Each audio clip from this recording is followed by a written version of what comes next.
Hey, Alexa, what crap did John Hicks say this week on the radio? I'm sure I don't want to hear it, but I'm interested to find out. Helping you solve the retirement puzzle. Welcome to The Retirement Solution with John Hicks. What is your level of concern right now with the market, with politics, with what's happening around you? We're talking about that today here on The Retirement Solution, here with John Hicks. I'm Jennifer Perry, and actually, John, we opened the radio show this week with a song called Level of Concern. It's by 21 Pilots. If you get a chance, check that out on YouTube because it's one that they released just in these last few months.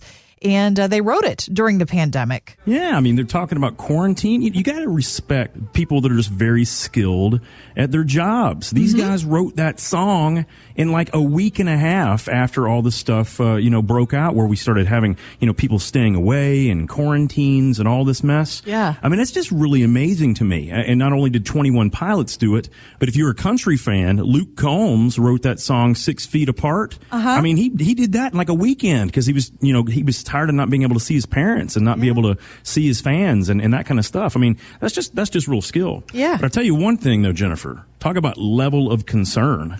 My level of concern is getting kind of high. Over about a which lot of particular thing? Yeah. Well, I was reading an article, this past week, and in one of the things that just recently came out, and this was in Seeking Alpha, retirement confidence is basically at nearly an all-time low. Even though the market has kind of come back up, amazingly enough, retirement confidence has absolutely declined. Nearly 64% of respondents, Jennifer, 64% says they don't think they're going to have enough money to retire at all. Well, that's just depressing, How isn't depressing it? is that? So I'm telling you about my level of concern because these are people's actual feelings. These are people's actual thoughts. Hey, is it going to work out for me?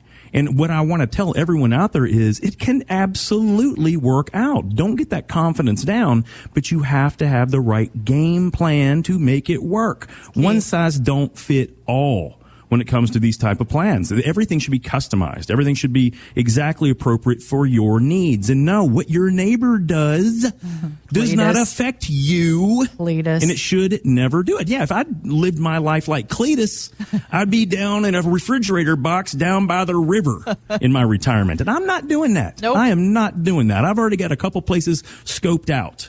Of course, they're COVID hotspots now, so I can't ever get down there. There's the problem. But one yes. day. Another level of concern.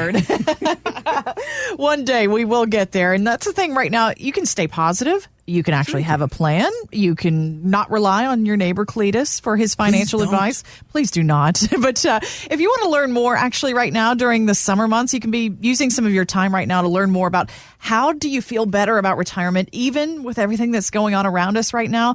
John just started up his summer courses again at the U of L Shelby campus. We have some great webinars for you too. So if you want to check those out online and make some productive use of your time right now, go online to retirementsolutionradio.com. Do you know of all the things recently I was most concerned about? Would I actually have a pair of pants I could fit into? That's a very real concern for a lot of us right now. I'm not even kidding. I haven't worn pants in about 3 months, long pants at least. Now, did you find some for this week's sessions? I did. Okay. Well, amazingly enough, the ones that I guess the last ones I had kind of worn, they still kind of worked. So a couple areas we had to nip and tug a little bit. Okay.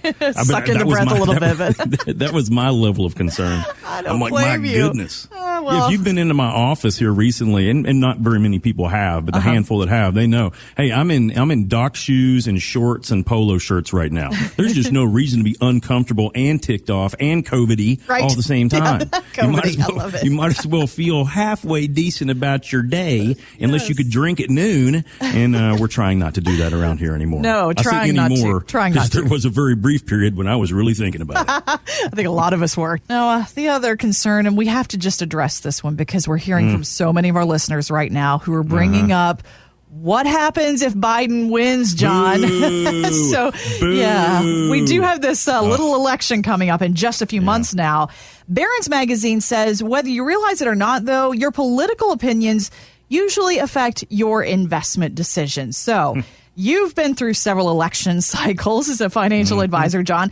Do you think this is true? And if it is, how do we make sure that we're still trying to stay objective, at least when it comes to our money. I know for a fact this is true. It happens with me. And I try to be as completely unbiased as I can when it comes down to investments. That's why you hear me talk all the time. It's about math. M-A-T-H. It's not a 4-letter word when it comes to actually doing the right investment analysis. But I can't help it. I can't help but think, wow, my political biases, I know that they shape things in my mind, whether they happen to be true or not. And I talk to a lot of people and it's the same way. But I thought this was an interesting article because what this one did, Barron's, I guess, came out with this, didn't they, Jennifer? Yes, Barron's magazine. I think what they said is you should have someone that is for the other guy review your investments. I think that's the dumbest thing I've ever heard. The last thing I want is some tree-hugging hippie freakazoid looking at my statement and telling me what they think I need to do. Because here's what they'd say. You need to give it all away to the Squirrel Foundation, John. And you need to get some more better gloves so you can get a good grip on those trees when you're hugging them up, Buttercup. No way. That ain't going to happen. But I do understand that. And so what I've started doing is I've started with every one of my clients, I just started to ask them. It's not who they're going to vote for, what they think. I ask them, what do you think will happen if Biden wins? What if we have a Democrat sweep in the sucker? What if that happens? Congress stays Democrat and the presidency goes that way?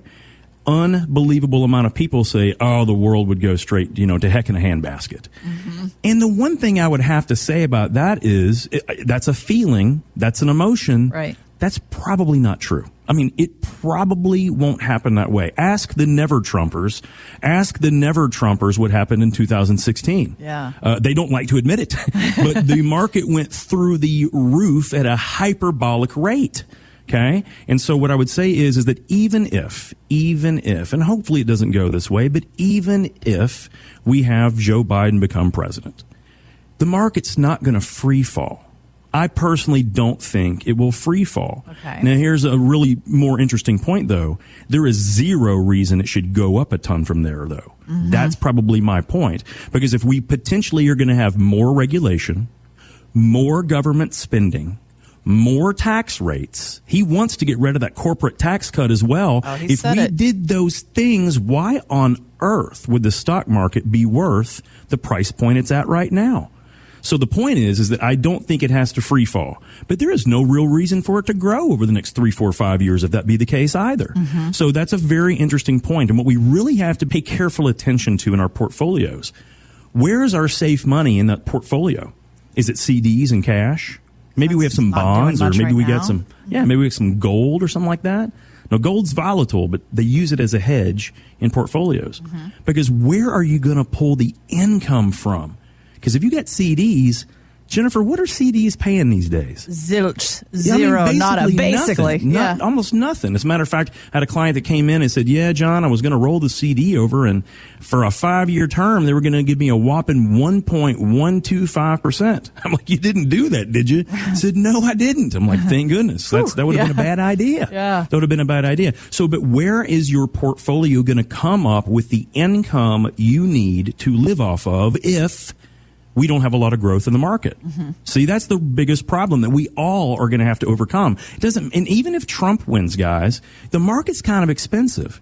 It does not mean it has to free fall from here, but why on earth would it be worth 35% more 4 or 5 years from now? That'd just be getting a 7% rate of return annually. See, I don't know if it can do that. So not only do we need to protect our downside by knowing our maximum drawdown, but where are we going to get the income? Income is the outcome in retirement. It's this exact question, this unbelievable, just very uncertain situation, which is why we evolved in our firm. We literally had to create the types of things that we want our clients to participate in. We actually created the Omega income strategies. And the whole reason that they exist is it provides a good bit of protection against the market. People can actually get 30, 40, even 50%, up to 50% protection from the broad stock market. Wow. But in the event that the market doesn't go up at all, they can still get paid out every month. 3, 4, 5, 6, sometimes even 7 or 8% a year, they can spend that income. Wow. This types of concepts are not perfect for everyone. They do involve securities, and so sometimes those are not perfect for everyone. Right. They do involve all kinds of risks depending on your needs. But the point is that where else are you going to get a 5, 6, or 7% income you can spend that you know for a fact, as long as the market doesn't free fall, you're going to be perfectly fine going forward. Nice. That's the question. We had to create that because there were no other alternatives out there to provide that. So we created it for our clients. The Omega Income Strategies, if that is something that you think would potentially be a fit, reach out to my team. Reach out to them and ask them, hey, can you take a look at my stuff and find out, is that appropriate fit for you? Because it isn't appropriate fit for everyone. Right. But my question is, if this isn't, then what on earth is if you need to spend income?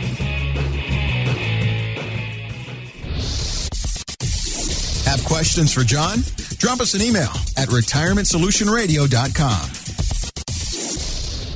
Financial professionals are not licensed in all 50 states. To find out if John Hicks is licensed in your state, please call 502-690-5635. J. Hagan Capital Inc. is not affiliated with nor endorsed by the Social Security Administration or any other government agency and does not provide legal advice. Annuity guarantees rely solely on the financial strength and claims paying ability of the issuing insurance company. By contacting us, you may be provided with information about insurance and annuity products offered through John Hicks, Kentucky Insurance License number 998827.